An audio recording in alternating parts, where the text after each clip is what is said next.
Persatuan adalah perkumpulan dari berbagai komponen yang membentuk menjadi satu. Kesatuan adalah hasil dari perkumpulan tersebut yang telah menjadi satu dan utuh. Kesatuan berbangsa Indonesia adalah keadaan yang merupakan satu keutuhan sebagai bangsa Indonesia. Kesatuan bertanah air adalah satu keutuhan di dalam wilayah yang dihuni secara turun-temurun oleh bangsa Indonesia. 5 prinsip persatuan dan kesatuan. 1. Prinsip Bhinneka Tunggal Ika. 2. Prinsip nasionalisme Indonesia. 3. Prinsip kebebasan yang bertanggung jawab. 4. Prinsip wawasan Nusantara. Dan 5. Prinsip persatuan pembangunan untuk mewujudkan cita-cita reformasi.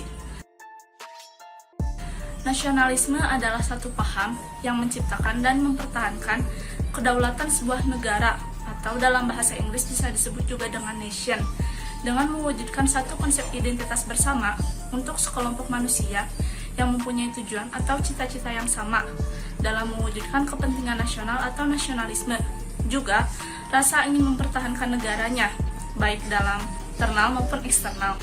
Chauvinisme atau chauvinisme yang dalam bahasa Inggris bisa disebut juga dengan chauvinism adalah satu paham mengenai cinta tanah air dan bangsa atau patriotisme yang berlebihan.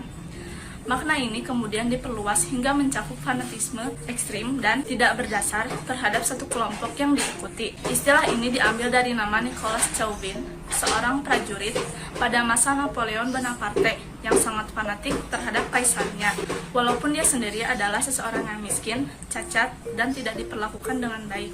Prinsip ketiga dari 5 prinsip kesatuan dan persatuan adalah prinsip kebebasan yang bertanggung jawab. Arti dari prinsip kebebasan yang bertanggung jawab adalah bukan kebebasan yang kebablasan, tetapi kebebasan yang akan dipertanggungjawabkan di hadapan Tuhan Yang Maha Esa kepada sesama manusia serta kepada bangsa dan juga kepada negara. Wawasan Nusantara adalah cara pandang bangsa Indonesia tentang diri dan lingkungannya yang merupakan satu kesatuan ideologi, politik, ekonomi, sosial budaya, dan pertahanan keamanan. 3 faktor pengaruh persebaran suku bangsa adalah 1. Faktor geografis, 2. Perdagangan laut, dan yang ketiga adalah kedatangan para penjajah di Indonesia. Adat adalah peraturan tentang perbuatan manusia yang lazim dilakukan sejak zaman nenek moyang dan diikuti oleh keturunannya. Adat yang telah melembaga disebut juga dengan adat istiadat. Adat istiadat berupa tata kelakuan relatif yang turun-temurun dari generasi ke generasi sebagai warisan nenek moyang sehingga integrasinya dengan pola-pola perilaku dalam masyarakat. Adat yang memiliki sanksi hukum disebut dengan hukum adat. 3 sistem kekerabatan yang masih kuat dianut oleh masyarakat di wilayah Indonesia. Yang pertama adalah sistem parental, yang kedua adalah sistem patrilineal, yang ketiga adalah sistem matrilineal. Apa itu sistem parental? Sistem parental ini menarik garis keturunan dari pihak ayah dan juga ibu. Jadi kedudukan anak perempuan dan laki-laki itu setara. Misalnya di daerah Aceh dan juga Jawa Barat.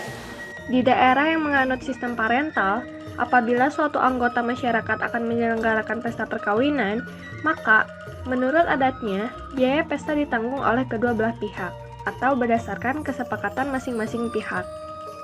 Yang kedua, apa itu sistem patrilineal? Sistem patrilineal ini menarik garis keturunan dari pihak bapak. Jadi, kedudukan anak laki-laki itu lebih tinggi dari anak perempuan. Misalnya di daerah Palembang dan Batak. Di daerah patrilineal, jika ada suatu anggota masyarakat akan menyelenggarakan pesta perkawinan, maka seluruh biaya perkawinan ditanggung oleh pihak laki-laki.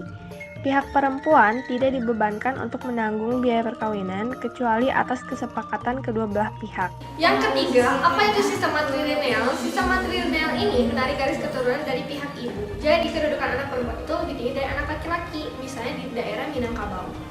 Di daerah matrilineal, jika ada suatu anggota masyarakat akan menyelenggarakan pesta perkawinan, maka biaya perkawinan sepenuhnya ditanggung oleh pihak perempuan.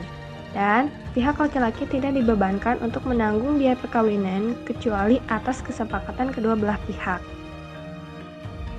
3 dampak positif yang ditimbulkan dari keberagaman masyarakat di Indonesia. Pertama, terciptanya integritas nasional. Kedua, menjadi sarana untuk memajukan pergaulan, suku, budaya, agama, dan golongan. Yang ketiga, dapat memperkaya hasanah budaya bangsa.